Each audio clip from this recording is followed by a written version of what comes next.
হচ্ছে, সেটা হচ্ছে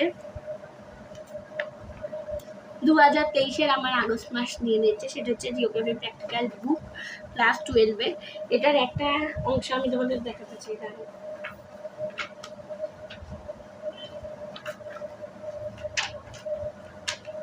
এই পেজটা হাতে চলে গেছে।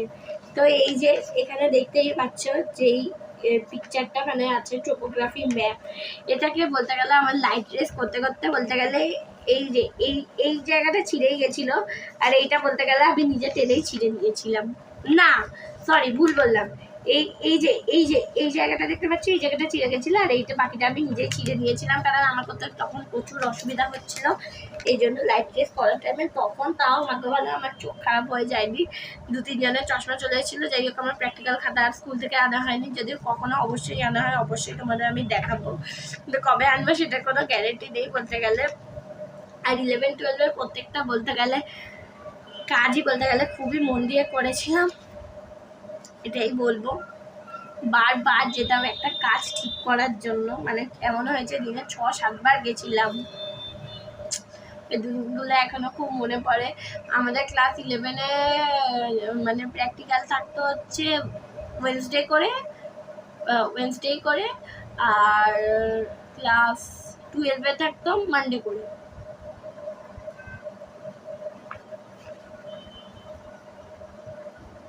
এই যে ক্লাস 11-এর টেক্সট বুক, এটা জিওগ্রাফির, এটা ক্লাস 12-এর টেক্সট বুক। ওই যে একদম প্রথমে যেই টেক্সট পেপারটা দেখালাম, যে দিদিটা, এটার তারও বইগুলো গুছিয়ে সাইডে রাখি। অবশ্যই দিদিটার বাড়ি গিয়ে দিয়ে আসতে হবে। এর মধ্যে সে কয়েকদিন আগেই দেখা হয়েছিল, আমি বলেছিলাম দিয়ে আসবো, কিন্তু এসে না আর ইচ্ছেই করে না বলতে গেলে। দেখি একদিন কোয়েলের বাড়িতে দই দিতে যাই, একটু করে গিয়ে বলতে গেলে দিয়ে চলে আসতে হবে, সামনেই রাখতে হবে, কারণ এত দিনের মধ্যে তাকে আর যাওয়াই হয় না বলতে গেলে। ওই দিদিটা বলতে গেলে এখন ইকোনমিক্স অনার্স করছে।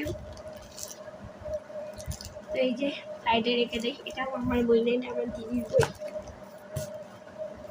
মানে কয়েকদিন পরে আমাকেও পড়তে হতে পারে, কারণ আমার মাইন্ড একটু হিস্ট্রি।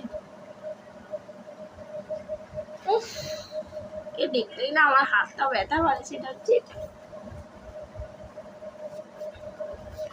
এই বইটাকে রাখতে না রাখতেই এমন ঝটকা খেলো বলতে গেলে, ফোন শুধু ওই যেটা ধাক্কা দিয়ে রাখা ছিল পড়ে গেল। এই ধাক্কা আবারই পড়ে গেল। দাঁড়াও, ক্যামেরা সেট করে নিই।